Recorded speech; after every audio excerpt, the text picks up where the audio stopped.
Hey everybody, and welcome to a Tatter-a-fact here at the Girlz Inc. studio in Las Vegas. Happy to be here. Thank you for joining us. So yeah, got Olivia and Willow in the back, and we just got back from the Arizona PMU conference. That's where we were last week, and it was fun. Kat and I flew in, and we had you two girls drive the pink truck on down. But you like driving the truck, right? Yeah. And it gets a lot of attention because of all the pink. It gets a lot of attention. There was a lot of people that you can just see their heads turn, just like they do a double take. I love that. I love driving. Something about a truck, man. I like being really high up, and it just makes me feel like I'm like just boss lady out there on the roads in that truck. I love it. But the conference was great. I actually spoke on eyeliner, not just eyeliner, but my particular technique of eyeliner, which is high saturation eyeliner. And I think high saturation eyeliner is not being taught nearly as much as like low saturation eyeliner, because a lot of artists nowadays are doing eyeliner with single needle or smaller needles, and they're using the whip shading technique, which does not implant, that needle technique combination does not implant nearly as much pigment as larger needles with the circular movement. And that's the combination that I use. I use a 5-round shader, I use the OMG needles, and I use circular movements. But along my top edge, I definitely do some shoveling. I do some pendulum to get that edge like super crisp. So it was a great lecture, and I think the audience really appreciated it because all of us are getting asked by clients for high saturation eyeliner.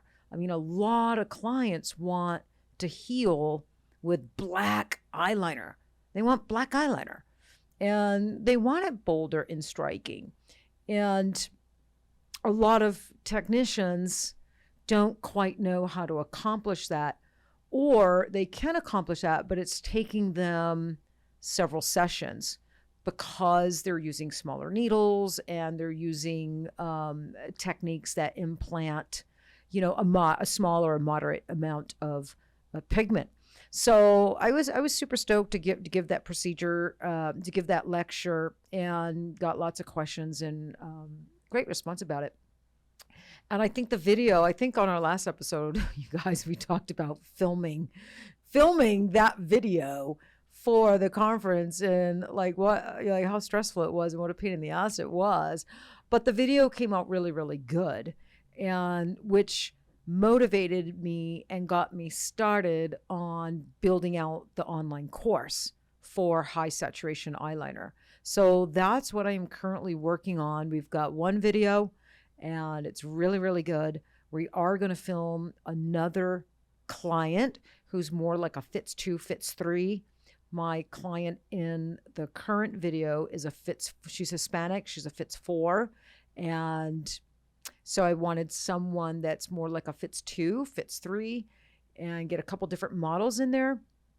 We'll get that filmed in the upcoming month, and I'm working on the chapters and all the text and theory and content and everything that, that creates a well-rounded, great eyeliner course. So I'm excited, and I've had lots and lots and lots of artists over the last 2 or 3 years, I mean, just begging me and on my dizzle about getting an eyeliner course up on the Girlz Inc. Academy.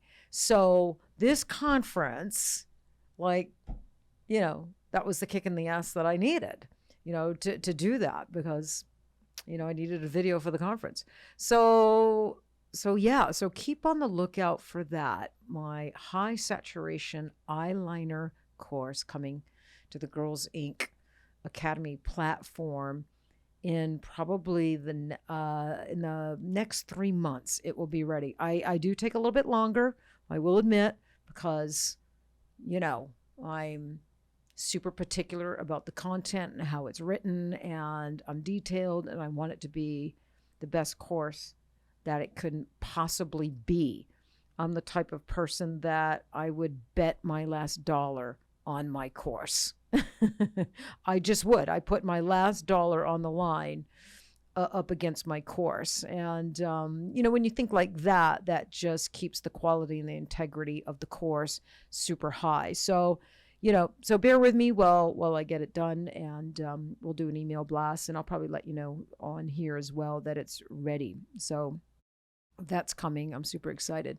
So the last episode, we were talking about the client experience, and ran a little bit over, and there was a lot more that I wanted to talk about.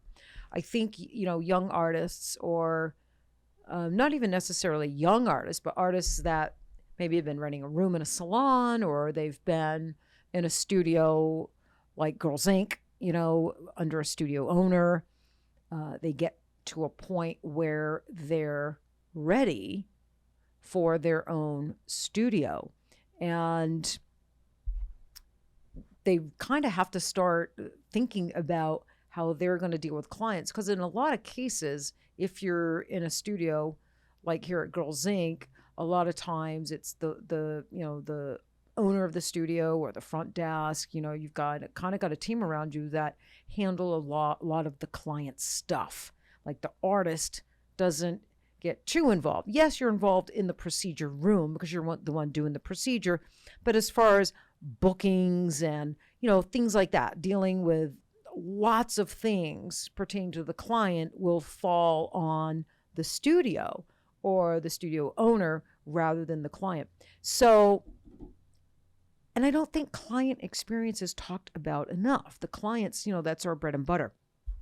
Clients can be great. They can be wonderful, and fantastic, and we can enjoy seeing them, look forward to seeing them the next time. And then, of course, there's always going to be those people out there that can end up being nightmare clients. So let's continue on. So this is kind of part 2, our follow-up to the client experience.